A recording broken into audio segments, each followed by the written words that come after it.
నమస్కారం అండి. నేను డాక్టర్ మోవ శ్రీనివాస్ మాట్లాడుతున్నానండి. మోవ శ్రీనివాస్ యూట్యూబ్ ఛానల్కి మీకు స్వాగతం అండి. సో ఈ మధ్యకాలంలో ఓపీలో పేషెంట్లు చూస్తూ ఉండగా ఒకళ్ళకి బీపీ అధికంగా ఉండడం గమనించాం.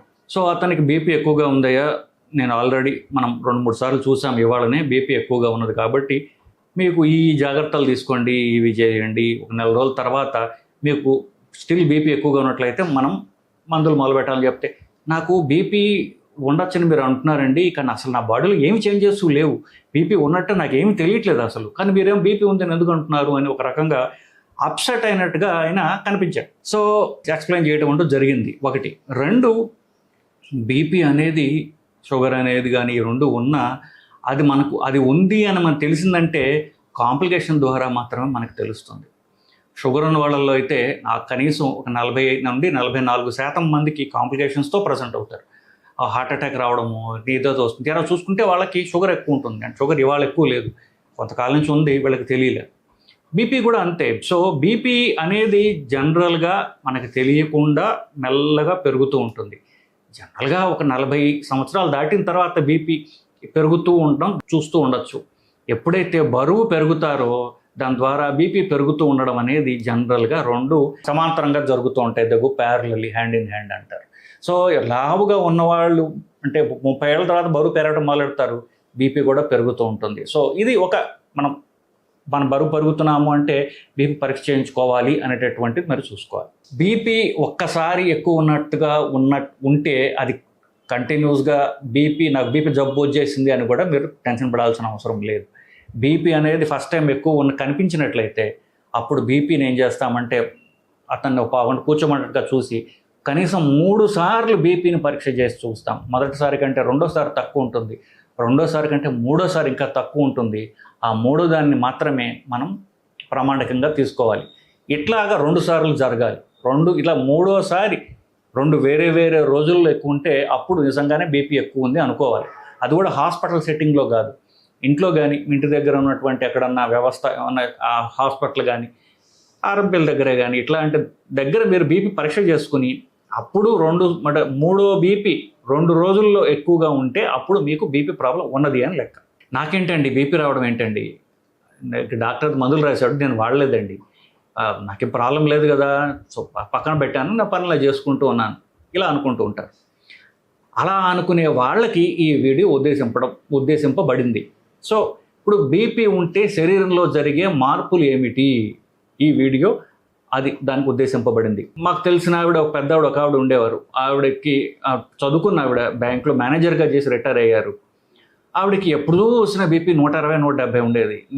నాకు కాస్త పరిచయం ఉండడంతో ఆవిడ ఎన్నోసార్లు బతిమాలనమ్మా, మీరు ట్యాబ్లెట్ వేసుకోవాల్సిన అవసరం ఉంది, ఆవిడేముంటుంది, నేను బిజీగా ఉన్నాను, మా ఆయన చూసుకోవడం సరిపోతుంది నాకు. వాళ్ళ ఆయన కొన్ని హెల్త్ ప్రాబ్లమ్స్ ఉండడంతో, మీ ఆయన ప్రాబ్లమ్స్ ఉండడం సరే, ఆయన్ని బాగా చూసుకోవాలనుకుంటే మీరు ఆరోగ్యంగా ఉండాలి, మీరు ఆరోగ్యంగా లేకపోతే మీరు ఆయన చూసుకోలేరు, మీ బీపీలా ఉంటే మీకు ప్రాబ్లం వస్తుంది అని నేను ఎన్నోసార్లు రిక్వెస్టింగ్గా బతిమాలుతూ చెప్పాను. ఆవిడ చాలా మంచి ఆవిడ, పాపం అంటే చాలా అభిమానంగా కూడా ఉండేవారు. ఎన్నిసార్లు చెప్పినా కొన్ని సంవత్సరాల పాటు ఆవిడ వినలా.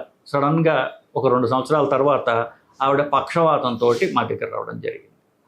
సో ఇదే చెప్పాను ఆవిడకి, అమ్మ మీరు బీపీ తగ్గించుకోకపోతే కనీసం ఒక సగం మందికి 44-45% మంది నుండి 50% మంది వరకు పక్షవాతం వస్తుందమ్మా, మీకు జాగ్రత్త అని చెప్పినా కూడా ఆవిడ వినలా. సో ఎంత గిల్ట్ వేసిందంటే నాకు, ఇంతకంటే నేను ఏం చేయగలను అంటే ప్రతిసారి చెప్పేవాడిని, ఇంకా ఏమన్నా చేసి ఉండాల్సిందా అనేటటువంటి ఒక గిల్ట్ తోటి వాళ్ళు ఎప్పుడు వచ్చి నాకు అనిపిస్తూ ఉంటుంది అన్నమాట.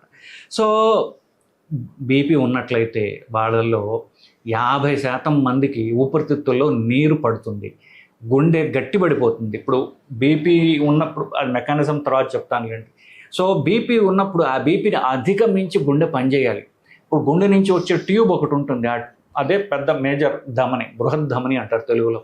దాంట్లో బీపీ ఎక్కువ ఉంటే గుండె ఆ బీపీని అధిగమించి బీపీ పంప్ చేయాలన్నమాట. దాని గురించి గుండె లావెక్కడం మొదలెడుతుంది. 150% మందిలో గుండె లావెక్కడం అంటూ గమనిస్తారు. అప్పుడు అంటే గుండె కష్టం పడుతోంది, దానివల్ల ఊపిరితిత్తుల్లో నీరు పెరుగుతుంది, వీళ్ళకి ఆయాసం వస్తుంటుంది. ఇది ఎంత కామన్ అంటే మీరు ఒక సామెత వినుంటారు, తాతకి దగ్గులు నేర్పుతున్నారు అంటే. తాతలందరూ దగ్గుతూ ఉంటారు రాత్రి అంతా. ఎందుకు తాతలు దగ్గుతారు, వాళ్ళకి ఊపిరితిత్తుల్లో నీరు పడుతుంది. ఎందుకు ఊపిరితిత్తుల్లో నీరు పడుతుంది, వాళ్ళందరికీ బీపీ ఎక్కువ ఉంటుంది. ఎంత మెకానిజమ్స్ ఉందో దీన్ని చూసారా? సో తాతలందరూ దగ్గుతూ ఉండేవాళ్ళు, వాళ్ళకి బీపీ చూపించుకున్న మందులు వాడితే తాతలు ఎవరు దగ్గేవాళ్ళే కారు. సో ఇదంతా కామన్గా తరతరాలుగా మనకు జరుగుతూ ఉన్నది basically. So coming back to the point, 50% మందిలో గుండె లావెక్కడం చూస్తారు, దాని ద్వారా ఊపిరితిత్తులో నీరు పడుతుంది. 44-45 నుండి 50% మందిలో పక్షవాతం వచ్చే అవకాశం ఉంటుంది. ఒక్కొక్కసారి మెదడులో రక్తనాళం చిట్లి రక్తస్రావం అవుతుంది, ప్రాణాలు కూడా, అది ఎమర్జెన్సీ, ప్రాణాలు కూడా కోల్పోవడం జరుగుతుంది. మెదడులో సెరెబ్రల్ హెమరేజ్ అంటారు, మెదడులో రక్తస్రావం అయిందంటే రక్తనాళం చిట్లి వాళ్ళు బతకడం అనేది కొంచెం కష్టం అనమాట. అది తీవ్రమైనటువంటి కాంప్లికేషన్. చూస్తున్నారు కదా, రక్తనాళాన్ని బీపీ ఏంటంటే బ్లడ్ ప్రెషర్, రక్తనాళంలో ఉన్నటువంటి ప్రెషర్ పెరగడం. సో ఫస్ట్ ఎఫెక్ట్ అయ్యేది ఏమిటి? రక్తనాళాలు. ఎక్కడైతే రక్తనాళాలు సన్నగా ఉంటాయో, సున్నితంగా ఉంటాయో, అవి బాగా ఫస్ట్ ఎఫెక్ట్ అవుతాయి. ఎక్కడ? మెదడులో. 2 కంట్లో. సో కంట్లో సడన్గా రక్తనాళం చిట్లి రక్తం వచ్చేస్తుంది, రక్తం వచ్చి కన్ను సడన్గా చూపు పోతుంది, వాళ్ళకి చూస్తే బీపీ ఎక్కువ ఉంటుంది. చాలామంది సడన్గా ఇట్లా కూడా కాంప్లికేషన్ వచ్చి అప్పుడు బీపీ ఉందని తెలుసుకుంటారు, బీపీ చూస్తే 200 ఉంటుంది వాళ్ళకి. సో సన్నపాటి రక్తనాళాలు ఉన్నటువంటి అవయవాలు మెదడు, కన్ను. మూడవది కిడ్నీ ఒక అవయవం ఉంటుంది చూసారా, కిడ్నీ ఇంత ఉండొచ్చు, దాని రక్తనాళాలు సన్నగా ఉంటాయి. నెక్స్ట్ మూడవది కిడ్నీ. సో బీపీ ఎక్కువగా ఉన్నప్పుడు సన్నపాటి రక్తనాళం ఉన్నటువంటి మూత్రపిండం కూడా దెబ్బతింటుంది. సో గుండె కామన్ అనుకున్నాం, దాని తర్వాత ఇవన్నీ. తర్వాత ఏంటి? 20% మందిలో దీనివల్లనే గుండెలో రక్తనాళాలు చిట్లి హార్ట్ అటాక్ కూడా రావచ్చు. అది అంత కామన్ కాదు.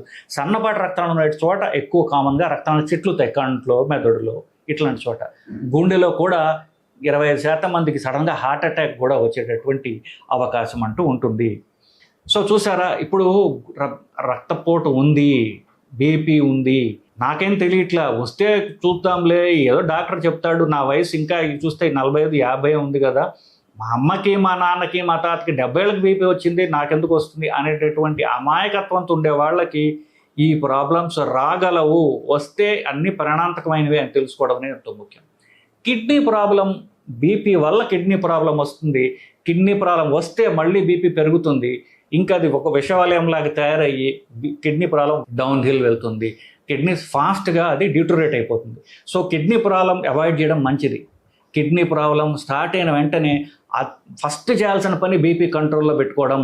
120 నుండి 130 బీపీ సిస్టాలిక్, పైన ఉన్నది 130 ఎట్టి పరిస్థితుల్లో దాటకూడదు అని ఖచ్చితంగా చెప్తాం వాళ్ళకి. ఎందుకు? బీపీ వల్ల కిడ్నీ ప్రాబ్లం పెరుగుతుంది. కిడ్నీ ప్రాబ్లం ఒక స్టేజ్ దాటిన తర్వాత ఇక బీపీ కంట్రోల్ చేయలేం. ఇది ఒక బీపీ కిడ్నీ ఈ 2 వరుస అవుతూ తయారవుతాయి. సో కిడ్నీ ప్రాబ్లం స్టార్ట్ అయితే క్రియేటినిన్ 1.5 కంటే దాటుతోంది, లేదా 1.5కి వచ్చింది అంటే ఖచ్చితంగా మీరు బీపీ కంట్రోల్లో పెట్టుకుంటే కిడ్నీ ప్రాబ్లం వర్స్ కాదు. ఇకపోతే గుండె ప్రాబ్లం గురించి చెప్పాను కదా, ఈ పోట్లు తిని చివరికి గుండె చివరి స్టేజ్కి వచ్చేసరికి గుండె బలం తగ్గిపోవడం. ఫస్ట్ గుండె లావెక్కుతుందని చెప్పాను 50% మందిలో. లేట్ స్టేజెస్లో గుండె డైలేట్ అయిపోతుంది, గుండె బలం తగ్గిపోతుంది. ఎందుకు? ఇంత బీపీని అది కంట్రోల్ చేయలేక. ఇప్పుడు ఈ ప్రాబ్లమ్స్ అన్నీ వస్తాయని చెప్పుకున్నాం కదా, మరి బీపీ కంట్రోల్ చేస్తే కిడ్నీలో కొంతమందిని తీసేసి మిగతా అందరిలో కూడా మనం బీపీని కంట్రోల్ చేసుకుంటే ఈ ప్రాబ్లమ్స్ అన్నీ కూడా అవాయిడ్ చేయొచ్చు. వచ్చినా కూడా దాన్ని మళ్ళీ పునరావృతం కాకుండా ఆపుకోవచ్చు, మనం డ్యామేజ్ని తగ్గించుకోవచ్చు. సో ఇవన్నీ కూడా కంట్రోలబుల్, ఇవన్నీ కూడా రాకుండా ఆపుకోవచ్చు. వచ్చిన ప్రాబ్లం మనం రివర్స్ చేసుకోగలిగినటువంటి ప్రాబ్లమ్స్ ఇవన్నీ బీపీ తగ్గితే. సో బీపీ ఉన్నప్పుడు అంత తేలిగ్గా తీసుకోకుండా దాన్ని కంట్రోల్ చేసుకున్నట్లయితే తీవ్రమైనటువంటి ప్రాబ్లమ్స్ రాకుండా ఆపుతాం. తెలివైన వాడు ప్రాబ్లమ్స్ రాకుండా ఆపుకుంటాడు. ఆ మాత్రం తెలివి లేకపోతే ప్రాబ్లం వచ్చిన తర్వాత మనం ఇల్లు తగలబడిపోయిన తర్వాత నీళ్లు పోస్తాం, ఇంట్లో పెట్రోల్ పెట్టుకుని ఇల్లు తగలబడిపోకుండా ఉండాలి అనుకోవటం అమాయకత్వమే కదా. సో ఎమర్జెన్సీ అంటూ వచ్చిన తర్వాత, పక్షవాతం వచ్చిన తర్వాత హాస్పిటల్కి పరిగెడితే ఏంటి ఉపయోగం? రాకుండా చూసుకోవడం తెలివైనతనం కదా. హార్ట్ అటాక్ రాకుండా చూసుకోవడం తెలివైనతనం, కానీ హార్ట్ అటాక్ వచ్చిన తర్వాత హాస్పిటల్కి అందరూ పరిగెత్తాల్సింది, లేకపోతే ప్రాణం పోతుంది కదా. సో ఇవన్నీ రాకుండా ఆపుకోవడానికి మార్గం బీపీ కంట్రోల్ చేసుకోవడమే. ఇకపోతే కమ్స్ నెక్స్ట్ పాయింట్, ఎలా కంట్రోల్ చేసుకోవాలండి? సో బీపీకి మందుల ద్వారా కంట్రోల్ చేసుకోవచ్చు. చాలా మందులు ఉన్నాయి, దాని గురించి చాలా నేను వీడియో చేశాను, అవి చాలా పాపులర్ అయ్యాయి. మందులు లేకుండా కూడా చేసుకోవచ్చు. ఎట్లా చేసుకోవచ్చు? స్ట్రెస్ తగ్గించుకోవడం ద్వారా, బరువు తగ్గడం ద్వారా 1 కిలో మీరు బరువు తగ్గినట్లయితే 3 నుండి 4 మిల్లీమీటర్ల బీపీ మెర్క్యూరీ తగ్గుతుంది. మీరు పూర్తిగా బీపీ రివర్స్ చేసుకోవడానికి మార్గం ఏంటంటే బరువు తగ్గడం, అన్నం మానేయటం, ఎక్సర్సైజ్, ప్రధానంగా ఎక్సర్సైజ్ చేసినట్లయితే మీరు బీపీని పర్మనెంట్గా తగ్గించుకోగలరు. కోర్స్ అదే బరువు మెయింటైన్ చేసుకుంటూ పోవాలి. ఒకసారి ఏదో ఎక్సర్సైజ్ 2-3 నెలల్లో, సంవత్సరం చేశాను, బరువు తగ్గాం, బీపీ ఆపేసాం అంటే మళ్ళీ వస్తుంది. అది కంటిన్యూస్గా చేసుకుంటూ ఉండాలి. సో మందులు లేకుండా చేసుకునే పద్ధతి బరువు తగ్గడం.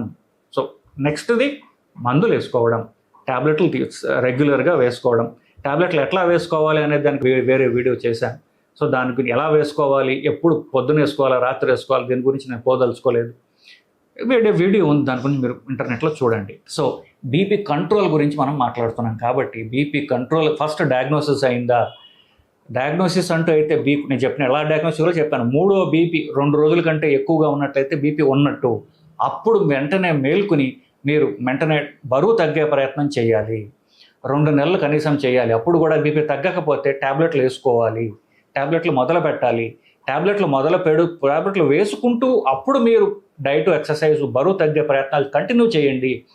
టైం పట్టచ్చు కదా, సంవత్సరం పట్టచ్చు, సంవత్సరాలు పట్టచ్చు, మెల్లమెల్లగా తగ్గుతుంది బీపీ. అప్పుడు కావాలంటే ట్యాబ్లెట్లు మనం తీసేసుకోవచ్చు.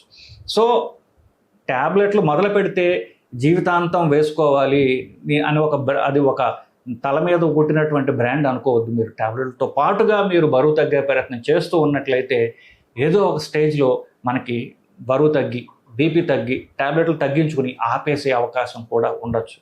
సో బీపీ డయాగ్నోసిస్ అయిన తర్వాత మనం దాన్ని తగ్గించడానికి ఏదో ఒక మన ప్రయత్నం అయితే చేయాలి. ఫస్ట్ వెయిట్ తగ్గడము, స్ట్రెస్ తగ్గించుకోవడము, ఇట్లాంటివి చేసినట్లయితే ట్యాబ్లెట్లు మనం కొంతకాలం అవాయిడ్ చేయొచ్చు. ట్యాబ్లెట్ వేసుకున్న తర్వాత కూడా కంటిన్యూ చేసినట్లయితే తీసే అవకాశం ఉంటుంది. సో ఇదండి బీపీ వల్ల మనకు వచ్చే దుష్పరిణామాలు. అవి తెలుసుకుంటే మీరు బీపీని జాగ్రత్తగా చూసుకుంటూ కంట్రోల్ చేసుకుంటూ ఉంటారండి. సో ఇది బీపీ ఉన్నప్పుడు మీరు తీసుకోవాల్సినటువంటి జాగ్రత్తలని మీకు చెప్తున్నాను. నమస్కారం.